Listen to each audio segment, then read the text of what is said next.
너는 내 장례식도 오지 마라. 내가 죽을 때까지 절대로 보는 일 없도록 하자. 저는 소리를 쳤습니다. 그리고 아들과 며느리는 제 앞에서 고개를 푹 숙였죠. 이게 어떻게 된 일일까요? 안녕하세요. 인생을 바꾸는 관점입니다. 오늘은 남편이 세상을 떠나고 남긴 상가, 건물을 빼앗으려 했던 아들과 며느리에게 기가 막힌 방법으로 참교육을 해주었다는 김성자님의 사연입니다. 아들과 며느리의 사정을 알고 나서는 많은 고민을 했다고 하셨는데요. 어떤 내용의 이야기일지 바로 들어보도록 하겠습니다. 저는 올해로 69이 된 김성자라고 합니다. 오늘 저는 가슴 속에 있는 깊은 이야기를 꺼내보려고 하는데요. 시청자분들도 제 사연을 한번 들어보시고 저희 상황에 대해서 한번 같이 고민해 주셨으면 좋겠습니다. 며칠 전이었어요. 전화기가 울려서 봤더니 익숙한 번호가 찍혔습니다.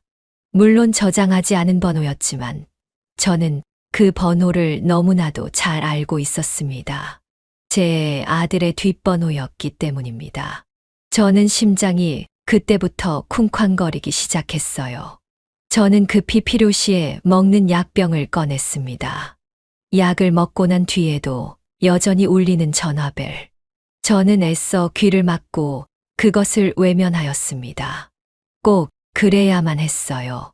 그것이 제가 취할 수 있는 최선의 방법이었기 때문이었죠. 2년 전이었습니다. 남편은 저보다 7살이 많았는데 갑자기 어느 날 몸이 좋지 않다면서 병원에 다녀온다고 하더군요. 혼자 가도 괜찮겠어요? 같이 가요. 제가 말했지만 남편은 한사코 거부를 했습니다. 뭐 조금 속이 더부룩한 것뿐인데 큰일 아니니까 걱정하지 말아요. 내 금방 갔다 오리다. 그렇게 남편은 병원으로 향한 뒤 그대로 세상을 떠나게 되었습니다. 남편은 병원을 가는 도중 택시에서 혼절을 했다고 합니다. 그리고 이후 병원에 갔는데 이미 심장이 멎은 상황이었다고 하죠. 참 사람 목숨이라는 게 그렇게 질긴 것 같다가도 이렇게 허망한 것이 참으로 많은 생각이 들었습니다. 남편은 65세가 넘어서도 법무사 일을 계속 하던 사람이었어요. 이미 돈도 많이 모았고 상가 건물까지 있는 상황이었지만 남편은 그래도 자기는 일을 하는 게 속이 편하다며 늦은 나이까지 일을 했었죠. 걱정 말아요. 나는 일을 하면 더 기운이 나는 것 같아. 나 같은 사람은 일을 안 하면 오히려 병이 나는 사람이야. 그렇게 말하면서 허허 웃고는 했었는데 그 말이 씨가 되었던지 남편은 갑작스러운 심장마비로 사망을 해버렸죠. 평소에 몸도 건강하고 운동도 열심히 하던 사람이었는데 정말 허망하더군요. 오히려 몸이 안 좋은 것은 심장이 약한 저였는데도 남편이 먼저 떠나다니 슬픔이 파도처럼 밀려들었습니다. 그럼에도 같이 40년 이상을 살아온 세월이 있었습니다. 그동안 볼 꼴 못 볼 꼴 다 봤었고 또 남편은 한 번도 외박을 한 적이 없을 정도로 항상 집에 있는 것을 좋아했기 때문에 우리 부부는 늘 붙어 다니고는 했습니다. 그래서 저는 눈물이 안 날 줄 알았습니다. 지겹도록 본 남편이기도 했고 또한 남편도 천수를 누린 것은 아니나 그래도 남 부러울 것 없이 좋은 직업에 돈은 부족함 없이 살았으니까요. 그런데 장례식장 당일이 되니 가슴이 미어지면서 눈물이 쏟아졌습니다. 어떻게 그렇게 사람의 눈에서 그 많은 눈물이 쏟아지는지 모를 일이었습니다. 아이고, 어찌 이런 일이 갑자기. 방문한 사람들은 저마다 한마디씩을 하면서 제게 위로를 건넸어요. 그 덕분에 슬픔이 조금이나마 가시는 것 같았죠. 하지만 저는 다른 누구도 아닌 아들에게서 이상한 느낌을 받았습니다. 며느리와 함께 서 있는 아들은 무뚝뚝한 표정을 하고 있었습니다. 물론 모두가 우는 것은 아니고 또 눈물을 애써 참는 사람들도 있으니 그럴 수는 있었는데 뭔가 느낌이 마치 제3자인 것처럼 행동을 하는 느낌이 들었습니다. 저는 당시만 해도 그것이 착각이겠거니 생각을 했어요. 설마 다른 누구도 아니고 아들이 지 애비의 장례식 날에 어찌 슬퍼하지 않을 수가 있을까요? 그렇게 남편의 장례를 치른 뒤 집으로 돌아왔습니다. 평소에도 조용했던 집안이었지만 이번에는 조용함을 넘어서 적막이 느껴지더군요. 그리고 곧 아들과 며느리도 함께 들어왔습니다.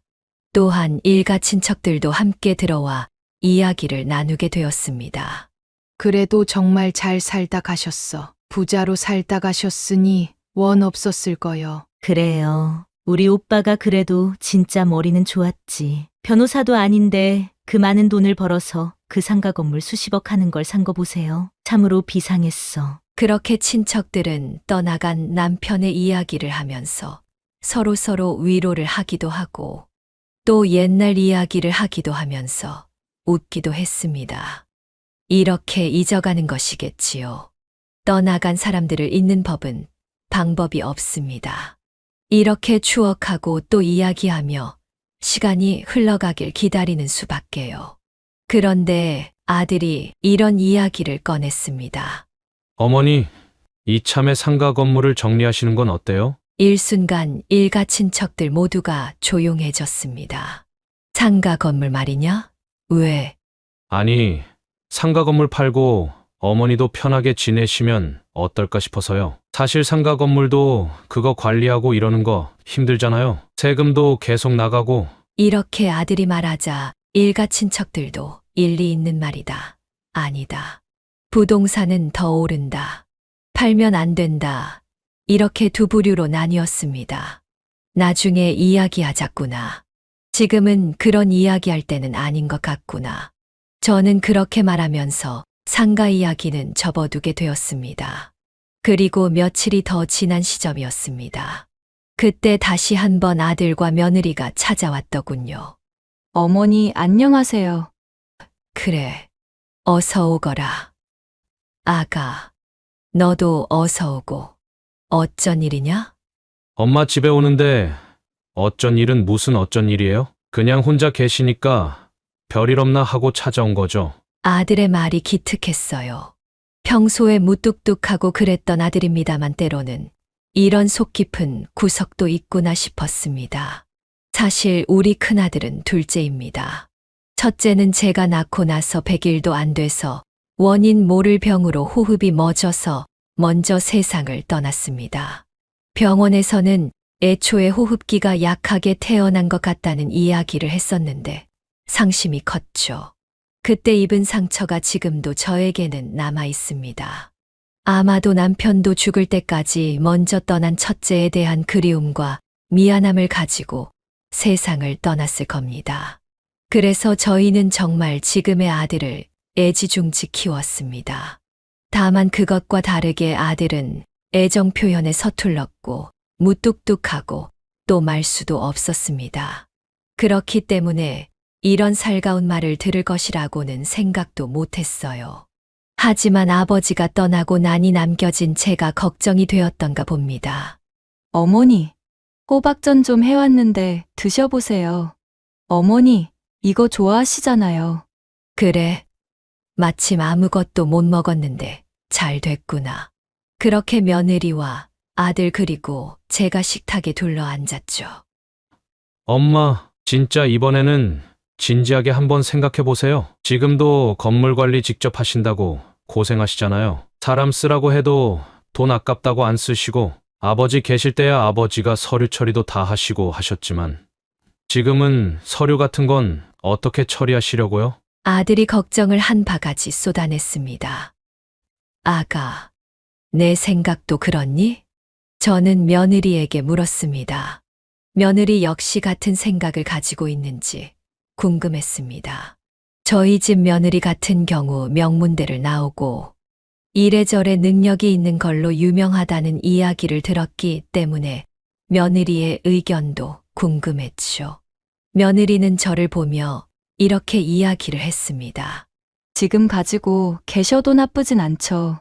분명 어머님이 가지고 계신 상가 건물의 부동산 가격은 올라갈 테니까요. 하지만 어머님 나이에는 시간은 저희와 또 달리 더 귀한 법이잖아요. 그것 때문에 안 그래도 심장도 약하신데 스트레스 받고 그러시면 진짜 저는 씻을 수 없는 손해를 본다고 생각해요. 그러니까 어머님께서 상가를 정리하는 게 저는 맞다고 봐요. 며느리의 똑 부러지는 말에 저도 고개를 끄덕였습니다. 확실히 며느리의 말은 일리가 있었습니다. 제게 남은 삶이 얼마나 될까요? 20년, 아니면 10년, 아니요. 어쩌면 심장병이 있으니 당장 내일이 될 수도 있을 겁니다. 저는 속으로 생각했습니다. 제가 죽는 그날까지 서류 작업을 하거나 건물을 치우다가 죽고 싶지는 않다는 생각을 했어요. 그래서 며느리의 말에 마음이 동하였습니다. 그러나 그렇다고 당장 그것을 결정할 수는 없었습니다. 남편이 평생을 모은 재산이었기 때문입니다. 남편은 이 건물을 보면서 늘 뿌듯해 하고 자랑스러워하고 그랬어요. 그런 남편의 모습을 보면 이 건물에 참으로 많은 것들이 느껴져서 쉽게 처분 결정을 내릴 수가 없었습니다. 또한 실제로 이 건물의 가치가 올라간다면 차후에 아들에게 물려줄 때 훨씬 좋은 값으로 물려줄 수 있지 않을까요? 이런 고민들을 여러모로 하던 저는 일단 생각을 해보겠다라고 대답을 했어요. 그렇게 시간이 더 흘렀습니다. 종종 아들은 찾아왔고 건물 이야기를 밥 먹듯이 하긴 했지만 저는 그러려니 했습니다. 그냥 제가 많이 걱정되나 보다 그렇게 생각을 했죠. 실제로 의사들도 심장병이 악화될 수 있으니 절대로 무리하지 말라는 이야기를 했습니다. 저는 딱히 육식을 좋아하지 않는데도 불구하고 협심증을 가지고 있습니다. 지금도 혈관의 면적이 다 막힌 것은 아니지만 자칫 수술을 해야 될 수도 있다는 이야기를 꾸준히 들어왔었습니다. 하지만 운이 좋게 저는 수술을 하지 않고 그동안 잘 지내왔었죠. 간혹 가슴이 짓누르는 듯한 고통이 종종 찾아오기는 하지만 심한 정도는 아니었죠. 다만 의사들은 운동을 꾸준히 하고 스트레스를 절대 받지 말라는 이야기를 반복해서 해주더군요. 그런 저의 상태를 아들이 잘 알고 있었기에 저는 저를 정말 많이 걱정하는구나 싶었어요. 하지만 그런 저의 예상이 완전히 빗나가는 사건이 터지고 맙니다. 저는 아직도 직접 은행을 가서 거래를 하는 것을 좋아합니다.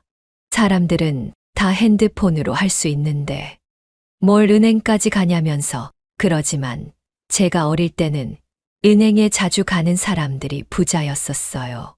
그때는 왜 그렇게 은행 가는 사람들이 멋있어 보였는지 모르겠어요.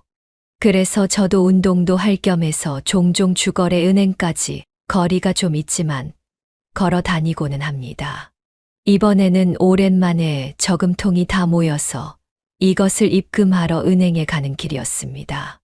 요즘 젊은 사람들이야 동전의 소중함을 모르겠지만 틱을 모아 태산이라고 예전에는 이렇게 저금통에 돈 모으는 게 당연하던 시절이 있었습니다.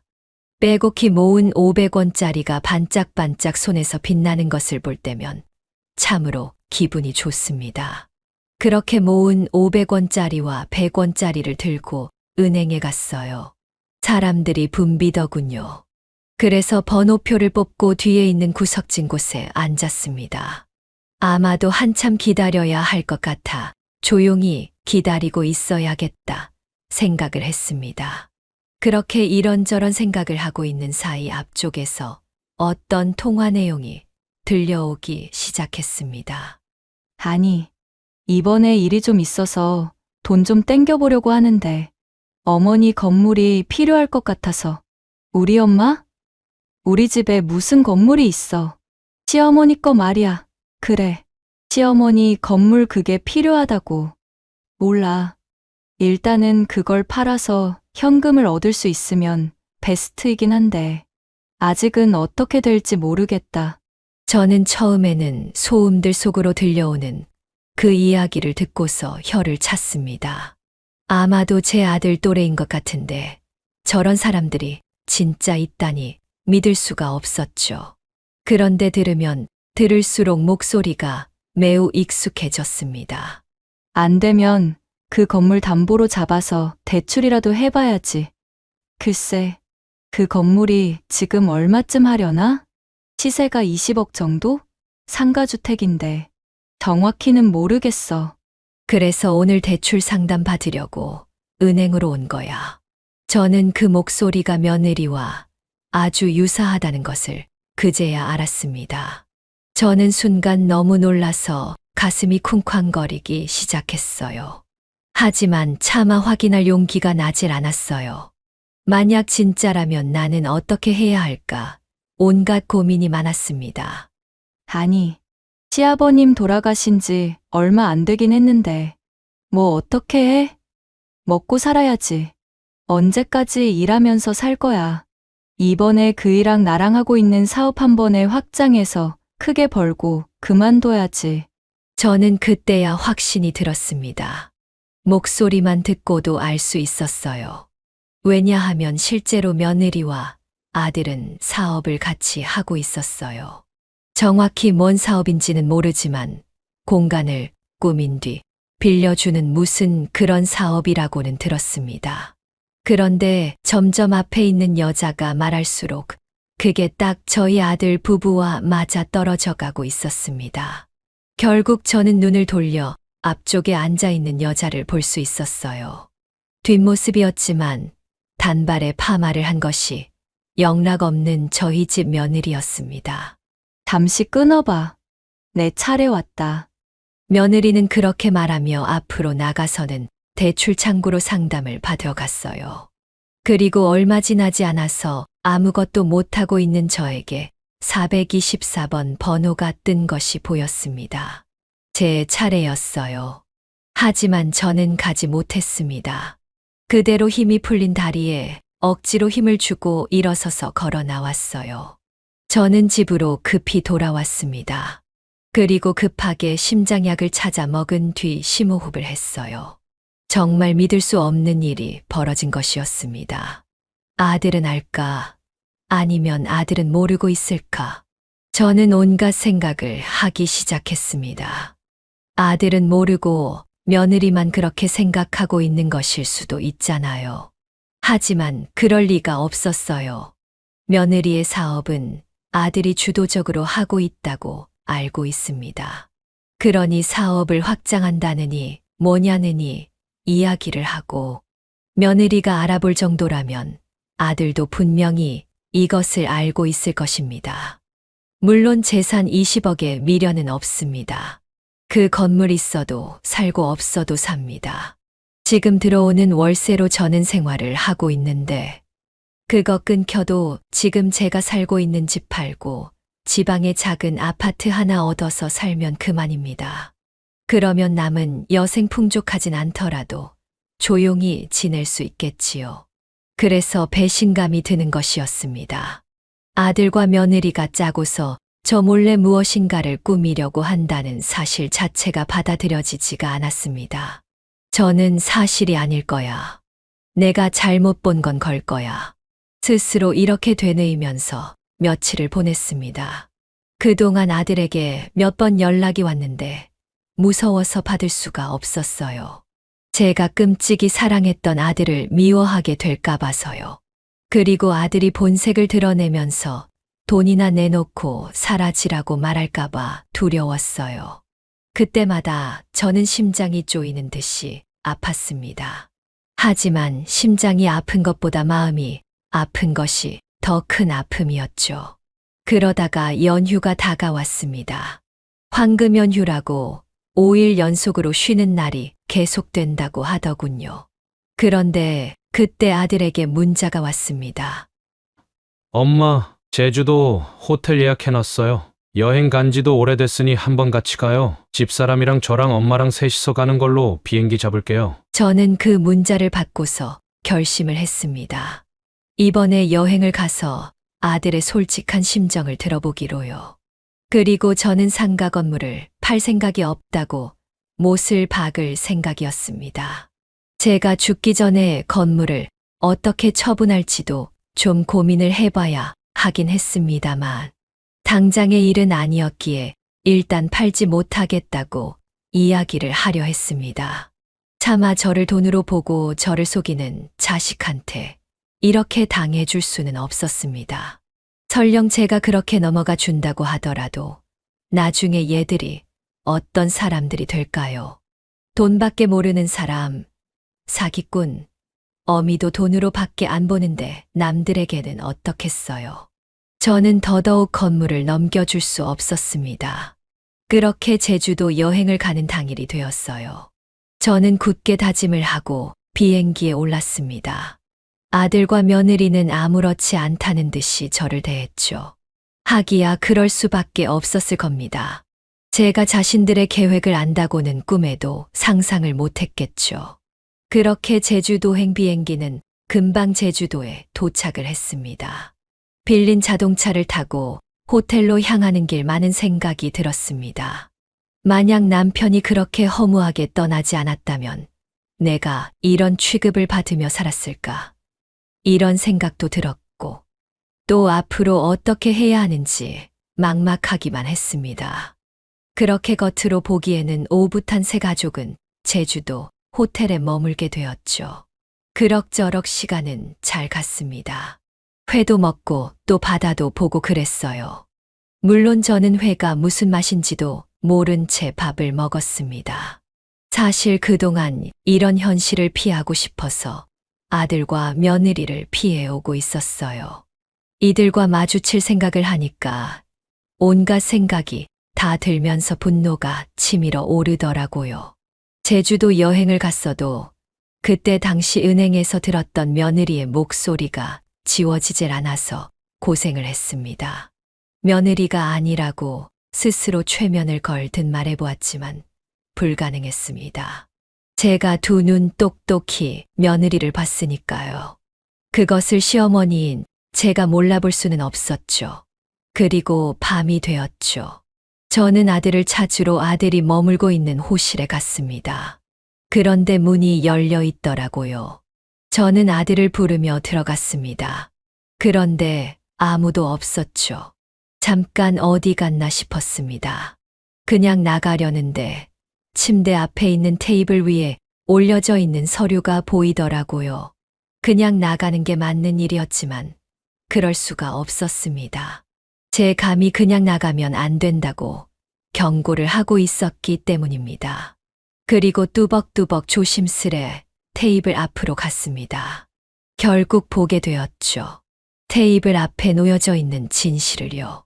거기에는 이미 상대 측에서 사인까지 다 한 상가 건물 매매 계약서가 있었습니다. 상대가 누구인지는 모르겠으나 저만 사인을 하면 끝이 나는 계약서였던 것이죠. 저는 놀람과 동시에 어찌 해야 될지 깊은 분노에 빠진 채 밖으로 나왔습니다. 다행히 그 사이 아들과 며느리 중 누구와도 마주치지 않았습니다. 조용히 제 방으로 들어간 저는 바다가 보이는 창문 근처에 앉아서 저녁이 되도록 깊은 생각에 빠졌죠. 그 사이 밖에서 문을 두드리는 소리가 났습니다. 아마 아들이었던 것 같습니다.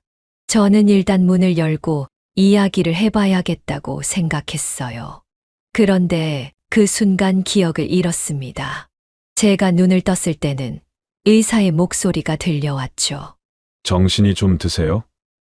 김성자님, 정신이 좀 드세요? 흐릿했던 시야가 점점 진해지면서 병원에 누워있다는 사실을 깨닫게 되었습니다.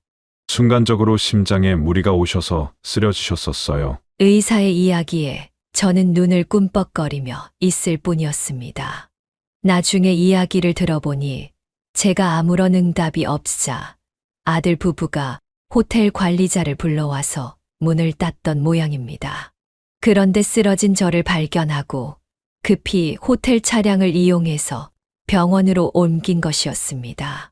의사가 제가 정신이 충분히 돌아왔는지 진찰이 끝났음에도 아들과 며느리는 보이질 않았습니다. 어딜 갔는지 모르겠더군요. 그때 간호사가 옆에서 눈치껏 이야기를 해주었습니다. 아드님께서는 잠깐 앞에 나가셨어요. 네. 저는 기운이 없는 채로 그대로 눈을 감았습니다. 호흡기는 계속 착용하고 있었고, 그렇게 편히 쉬고 있으라는 말과 함께 간호사 분도 밖으로 나갔습니다. 그리고 어느 정도 시간이 흘러 아들과 며느리가 들어오는 것 같았습니다. 전 그들의 얼굴이 쳐다보기도 싫어서 그냥 눈을 감고 있었죠. 언제쯤 깨어나시는 거지? 며느리가 말했습니다. 그러자 아들이 이렇게 이야기를 하더군요. 그냥 지금 손에 인주 묻혀서 지장 찍어버릴까? 그래도 되는 거 아니야? 지금 제정신이야? 어머니 깨어나시면? 솔직히 깨어나셔도 잘 설득하면 되잖아. 그리고 지금 보면 언제 깨어나실지도 모르는 거 아니야? 그거 상가 건물 팔고 자금 땡겨서 사업 확장하고 하려면 시간 촉박하잖아. 그건 그렇지. 그래도 여기에 다 사인도 해야 하고 하는데 그걸 어떻게 해? 미치겠네 진짜. 둘의 대화를 듣고 있으니 기가 막히더군요. 조금 있으면 저 세상으로 가라고 제사라도 지낼 것 같은 느낌이었습니다. 하지만 저는 그 순간 눈을 뜨지 않았습니다. 조금 더 제게는 시간이 필요했습니다. 지금 저들과 나 사이에 벌어지고 있는 일들을 해결할 방법, 그것을 떠올릴 시간이 필요했어요. 어머님, 일단 깨어나시면 뭔가 해보던지 하자. 바로 설득하든 협박하든 해야 돼. 며느리의 말은 단호했습니다. 기가 막히더군요. 시어머니를 협박해서 건물을 뜯어내라는 것이 강도와 다를 바가 없는 모양새였습니다. 알겠어. 그렇게 하자고. 아들 역시도 그것에 수긍했습니다. 그런데 그때 간호사가 들어왔습니다. 어머님, 깨어나셨었는데 보셨어요? 네? 뭐라고요? 어머니가 깨어나셨나고요? 아들이 흠칫 놀라 저를 쳐다보는 것이 느껴졌습니다. 아까 잠시 깨어나셨었는데 아마도 기운이 없으셔서 잠드신 것 같아요. 어머니, 검사 결과 상담하셔야 하는데 지금 괜찮으세요? 예, 지금 가겠습니다. 그렇게 아들이 빠져나가는 것 같았습니다. 저는 여전히 눈을 감고 얌전히 있던 상황이었죠. 그러자 며느리가 가까이 다가오는 것이 느껴졌습니다. 설마 깨어 있으신 거예요? 며느리는 제 팔을 건드려 보기도 하고 저 눈앞에 손을 왔다 갔다 해보기도 하는 것 같았어요. 기가 막힐 노릇이었어요. 내가 지금 뭐 하는 거야? 진짜 돌아버리겠네. 제가 완전히 잠든 것을 안 며느리가 혼잣말을 했죠.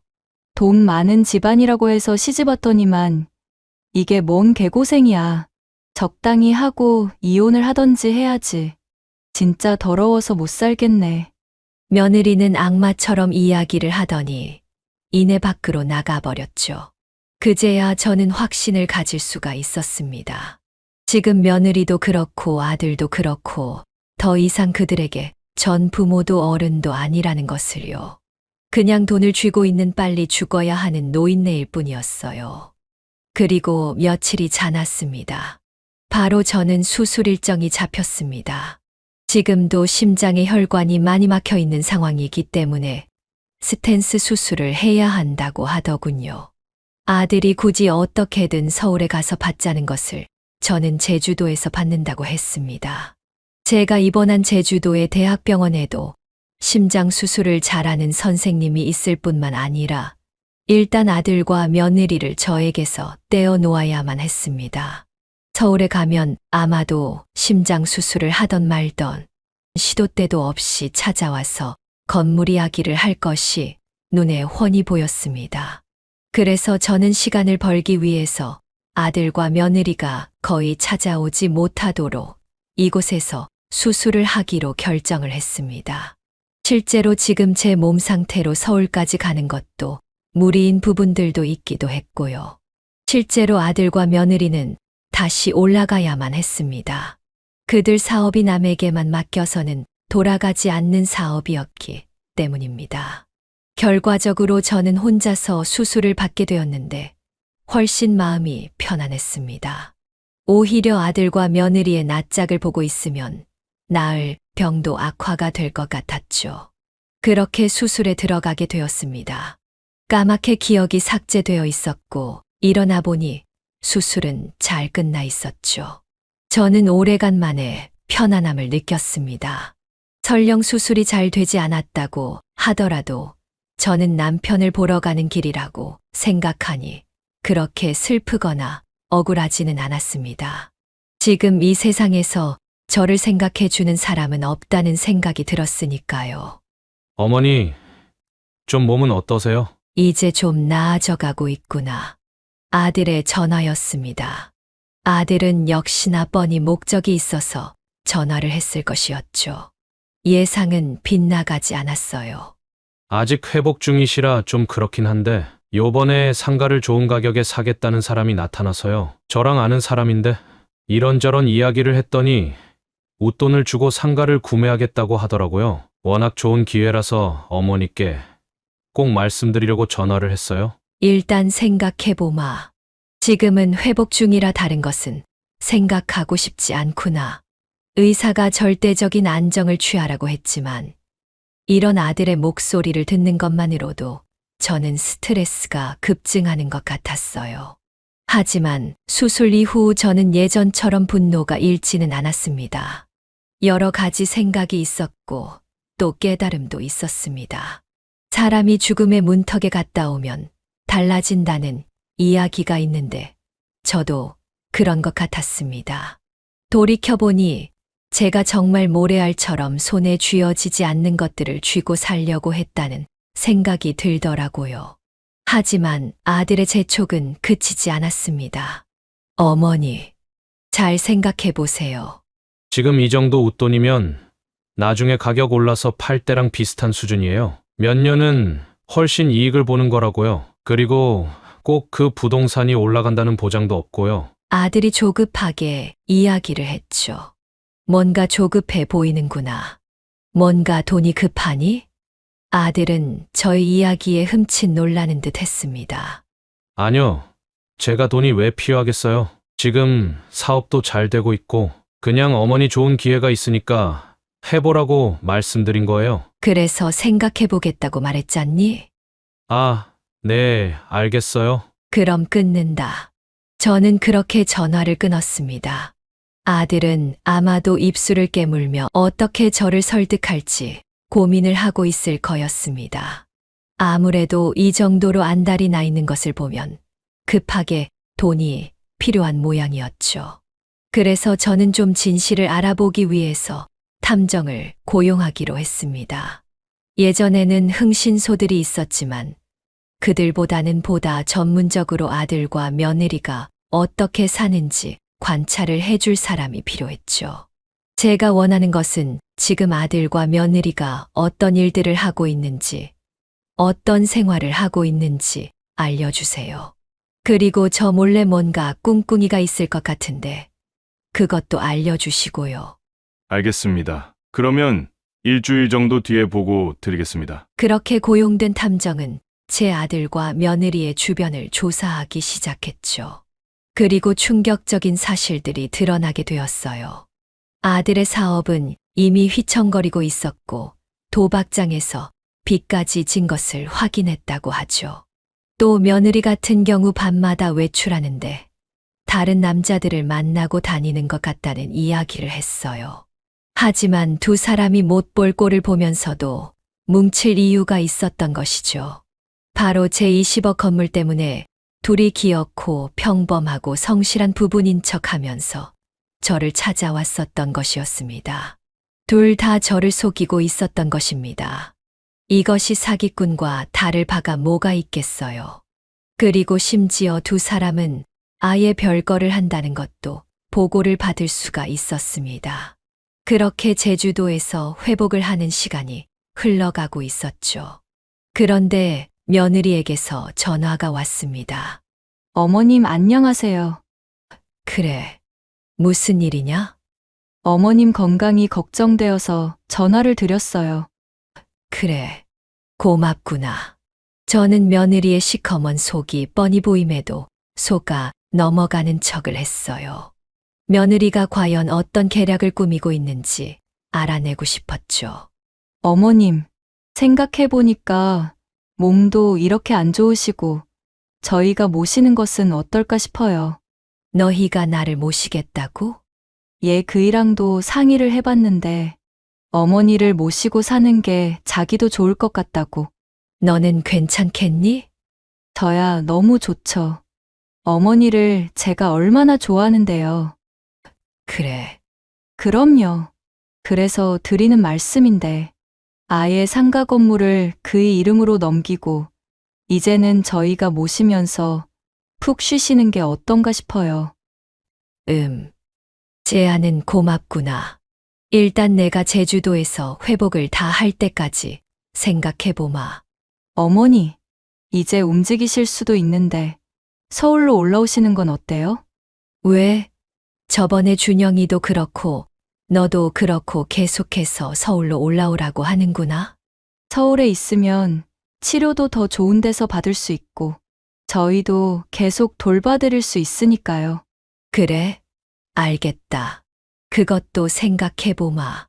그렇게 통화는 종료가 되었죠. 며느리는 입에 침도 한 번 안 바르고 기가 막히게 거짓말을 하고 있었습니다.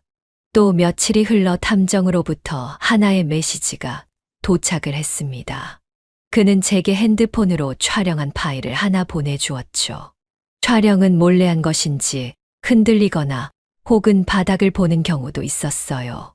딱 보니 며느리가 어떤 술집에 들어가서 모르는 남성과 대화하는 것을 포착한 동영상이었죠. 사설 탐정이 그 근처에 앉아서 그들의 대화를 녹화한 것이었습니다. 그래서 어떻게 된다고? 아니, 조금만 기다려보라니까. 내가 돈 갚는다고. 안 떼어먹어. 이 돈 떼어먹으면 진짜 너 죽고 너네 신랑도 죽는 거야. 알아. 신랑 걔는 죽이든 살리든 마음대로 하는데 대신 나는 시간을 좀 줘. 지금 몇 개월이나 시간이 끌었잖아. 아니, 진짜 그 건물만 받으면 내가 이자까지 해서 두둑하게 갚는다니까. 정확히 해둔다. 1억 빌린 돈에 이자 1억이다. 거기에 플러스 1억 더. 총 3억. 뭐, 3억 지금 제정신이야? 그러면 지금 나를 뭘로 봤어? 나 이 바닥에서 살아남은 게 10년이야. 너 그냥 넘어갈 생각하면 그때는 진짜로 끝장날 줄 알아. 알겠어. 딱 3억이다. 더 이상은 없어. 오케이. 그렇게 남자는 먼저 떠났습니다. 그리고 바로 며느리는 어디론가 전화를 합니다. 방금 만났는데 3억 내놓으래. 몰라. 이 양아치 새끼가 그럴 줄 몰랐지. 어쨌거나 기한 내로 못 가져다 주면 당신이나 나나 진짜 어디 팔려갈 수도 있어. 그러니까 무조건 어머님 건물 이번에는 받아와야 해. 며느리가 아들과 통화를 하는 모습이었죠. 저는 이것을 찍어서 보낸 탐정에게 추가 사례금을 주었습니다. 복수를 위해서 더 증거들을 모아달라고 했죠. 시간이 흘러 저는 드디어 퇴원을 할 때가 되었습니다. 사실 조금은 더 일찍 퇴원을 했습니다. 병원에서는 좀 더 지켜보는 것이 어떻겠냐고 했지만 저는 서울에 가서 치료를 받겠다고 말을 하고서 서울로 바로 향했어요. 물론 아들과 며느리에게는 연락하지 않았어요. 지금 연락하면 그들이 눈이 돌아가서 무슨 짓을 할지 몰랐기 때문이죠. 요즘 돈 때문에 자식들이 사정을 가리지 않고 부모에게 덤벼드는 사례는 이미 뉴스를 통해서 수두룩하게 봐왔습니다. 그리고 저는 곧바로 실제 상가 건물에 매각에 들어가게 되었어요. 물론 빨리 팔 수는 없었죠. 물건이 크기도 하고 그랬으니까요. 하지만 현 시세보다 2억 정도 싸게 내놓으면 그래도 연락이 빨리 올 것이라는 생각은 했습니다.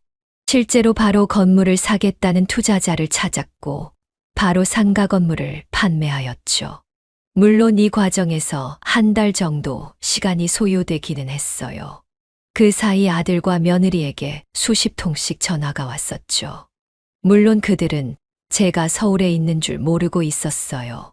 내가 심장이 좀 회복 속도가 더디다고 하더구나. 그래서 조금 더 제주도에 있어야 할 것 같다. 또요? 아니, 이제 그만 올라오세요. 왜 계속 거기에 계세요? 눌러 앉을 생각이세요? 너 무슨 말을 그렇게 하니? 내가 여기 있고 싶어서 있는 것도 아니고 아파서 치료를 받는 건데. 죄송해요. 그냥 어머니가 너무 거기 있다 보니까 걱정이 되고 해서. 그래, 알겠다. 아, 그리고 건물 팔까 생각하는데. 그 말에 아들은 완전 신이 난 목소리였습니다. 안 봐도 뻔한 상황이었죠. 일단 제주도에서 치료 좀 더 받고 서울로 올라갈 때 이야기하마. 서울에 오실 때 말씀하세요. 공항에 마중 나갈게요. 알겠다. 아들은 정말 신난 목소리로 그렇게 말을 했죠. 그리고 결착을 낼 시간이 다가왔습니다. 저는 아들과 며느리에게 서울에 있는 유명한 한식당에서 만나자며 문자로 연락을 했습니다. 모두 날짜와 장소를 정확히 보냈죠. 그들은 갑자기 서울에서 만나자는 저의 연락에 당황하여 문자를 보내기도 하고 전화를 하기도 했지만 더 이상 저는 전화를 받지도 문자에 답장을 하지도 않았어요. 이제는 정말 못된 것만 배운 저의 아들과 며느리에게 참교육을 할 시간이 왔기 때문이었습니다. 굳이 더 말을 섞어서 마음이 약해질 필요도 또는 반대로 더 그들을 증오하게 될 이유도 없었어요. 모든 것은 사회가 정한 대로 원래의 자리로 돌아가면 될 일이었습니다. 그런 의미로 저는 탁자에 놓여있던 수십 장의 자료들을 정리해서 봉투에 담았습니다. 그리고 만남의 날이 되었어요. 저는 곱게 차려 입고 나섰습니다. 한정식집에 도착을 하니 직원들이 친절하게 방으로 안내해 주었습니다. 아직 아들과 며느리는 도착을 안 했더군요. 제가 1시간 정도 일찍 온 것도 있지만 준비할 것도 있었기 때문입니다. 금방 시간은 흘렀고 아들과 며느리가 도착을 했습니다. 그들은 한정식집에 오는 만큼 곱게 차려 입고 왔더군요. 그리고 가짜 미소와 친절함까지 여전히 유지한 채로 자리에 앉았죠. 어머님 무슨 일이에요?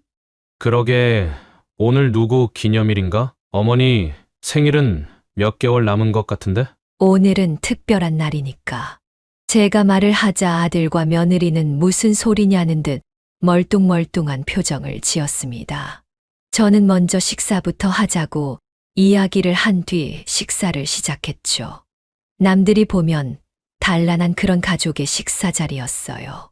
하지만 아들과 며느리 마음속에는 구렁이들이 들어가 있을 것이 뻔했어요. 그렇게 식사가 끝나고 저는 통장 하나를 내밀었죠. 거기에는 정확히 17억 정도가 찍혀 있는 통장이었죠. 건물을 팔고 세금 처리하고 또 내가 가지고 있던 돈 조금 합친 금액이다.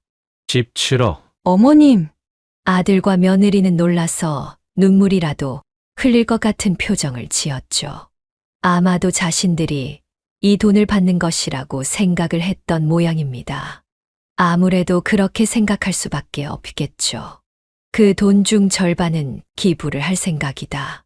저의 청천벽력 같은 말에 아들과 며느리의 얼굴은 잔뜩 굳어지기 시작했습니다. 하지만 저의 복수는 여기에서 끝나질 않았죠. 도대체 무슨 생각인 거예요? 노망 나셨어요? 어머니? 어머님 기부라뇨.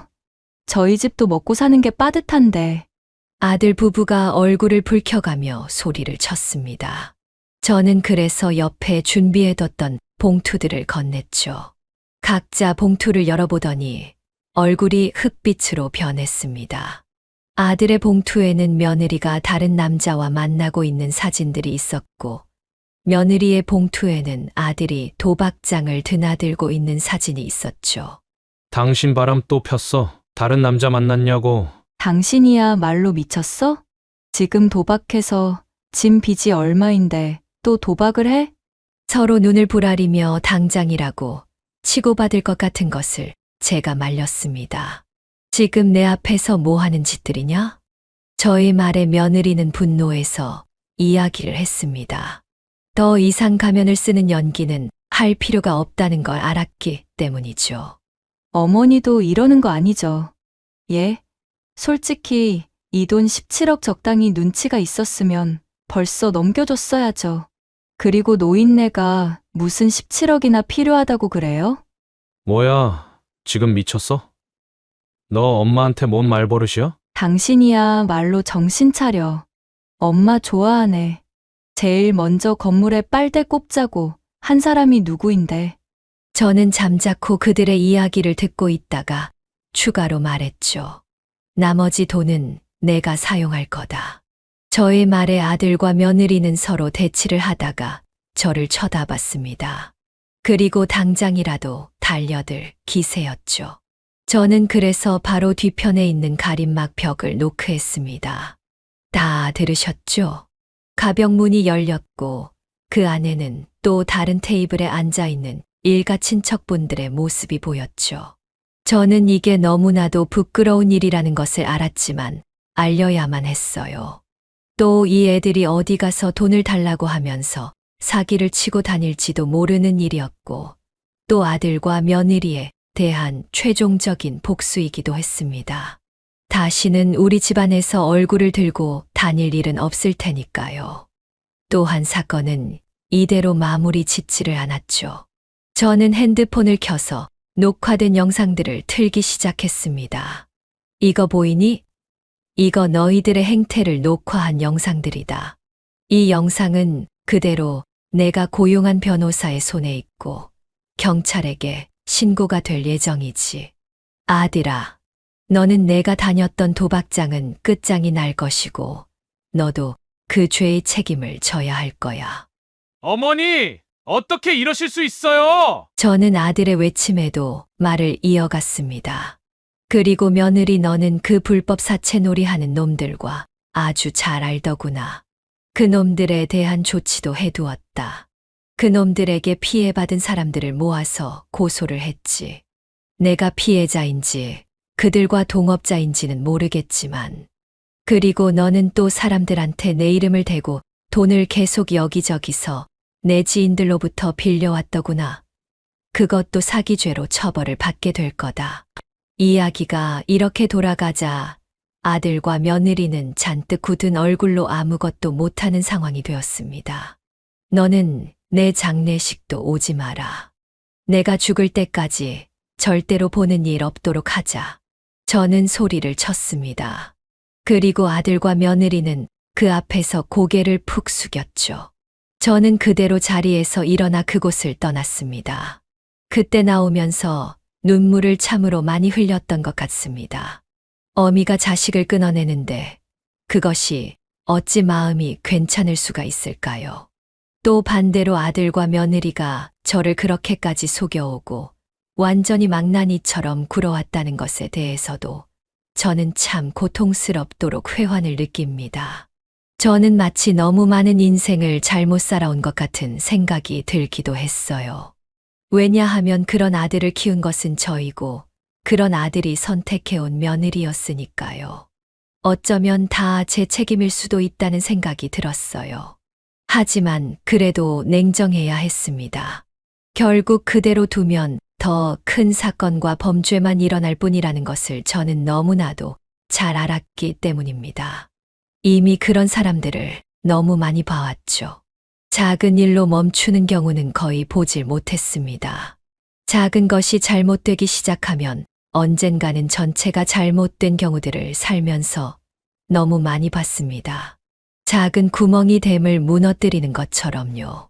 그렇기 때문에 더더욱 저는 아들과 며느리를 마지막으로 남아 매를 들고 혼낼 필요가 있는 마지막 사람이었어요. 그래서 그 역할을 했던 것이죠. 이후에 저는 애초에 가지고 있던 집까지 팔고 강남으로 가게 되었습니다. 이 아파트 같은 경우 세이프가드도 있을 뿐더러 입구에서 신분증을 다 확인하는 곳이기도 합니다.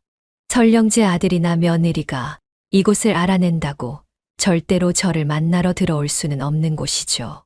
또한 남은 돈으로 저는 그냥 적당히 생활을 하면서 지내고 있습니다. 물론 수술이 잘 된 덕분에 건강한 몸으로 아침마다 걷기, 운동을 하고 있기도 하고요. 아들과 며느리의 소식을 다시 알아볼까 했지만 알아보지는 않았습니다. 그들은 그들이 일으킨 일에 대해서 엄연히 책임을 져야 합니다. 만약 제가 약한 마음을 먹고서 단돈 1억이라도 도와줬다면 그들은 그만큼 제정신으로 돌아오는데 오래 걸릴 것이었습니다. 그래서 초반에 잘 끊어냈다는 그런 생각을 하게 되었습니다. 참으로 기구한 사연들이 많다고는 하지만 이야기로 들었을 뿐 제가 그 당사자가 되리라고는 상상하지도 못했습니다. 그리고 그것도 제 아들 때문에 이런 사건을 겪으리라고는 꿈에도 몰랐는데요. 이래서 자식 농사는 함부로 판단할 수 없다고 하는 것 같습니다. 지금까지 제 이야기를 들으신 여러분들은 어떤 생각이 드시나요? 제가 너무 한 것일까요? 아니면 적절히 처신을 한 것일까요? 저는 지금도 마음이 오락가락할 때가 있습니다. 그래도 정말 남편이 떠나고 하나 남은 자식인데 이렇게 매몰차게 내치고 아예 연을 끊어버리는 것이 맞는 것인지 잘 모르겠습니다. 이후에 아들의 전화가 몇 번씩 오기는 합니다. 하지만 저는 지금까지 단 한 번도 아들의 전화를 받은 적이 없어요. 저는 그 전화를 받더라도 뭐라고 할 말도 없을 뿐더러 뭐라고 이야기를 하는 아들의 말을 들을 자신도 없어요. 그랬다가는 정말 이제는 심장이 더 나빠질 수도 있을 것 같다는 생각을 합니다. 이후 변호사님에게 아들과 며느리 둘 다 법적인 처벌을 받게 되었고 개인회생 절차를 밟아야 할 것 같다는 이야기를 들었습니다. 한구석 가슴이 아팠지만 그래도 어쩔 수 없었습니다. 법적인 처벌이 다 끝난 후에야 저는 그제야 아들과 며느리 얼굴을 다시 마주할 수 있겠죠. 이제는 평온함을 조금씩 찾아가고 있습니다. 그리고 다른 분들의 사연을 들으면서 참으로 많은 위로도 받고 있다고 말씀드리고 싶어요. 아마도 혼자서 이런 시간들을 견디려고 했다면 정말 힘들었을 것이란 생각을 합니다. 하지만 저는 이곳에서 많은 분들의 사연을 들으면서 같이 울고 웃으면서 위로를 정말 많이 받고 있어요. 그 덕분에 이 힘든 시간들도 빠르게 지나가고 있는 것 같습니다. 그래서 제가 용기를 내서 사연을 쓴 가장 큰 이유가 바로 그것이기도 합니다. 제 사연이 또 다른 누군가에게 위로가 되었으면 하는 마음도 참으로 컸습니다. 기구한 사연이고 부끄러운 제 가족사이긴 하지만 그럼에도 용기 내어 고백하고 함께 공감을 받고 싶습니다. 갑자기 요즘 추위가 몰려오면서 많은 분들 걱정되더라고요.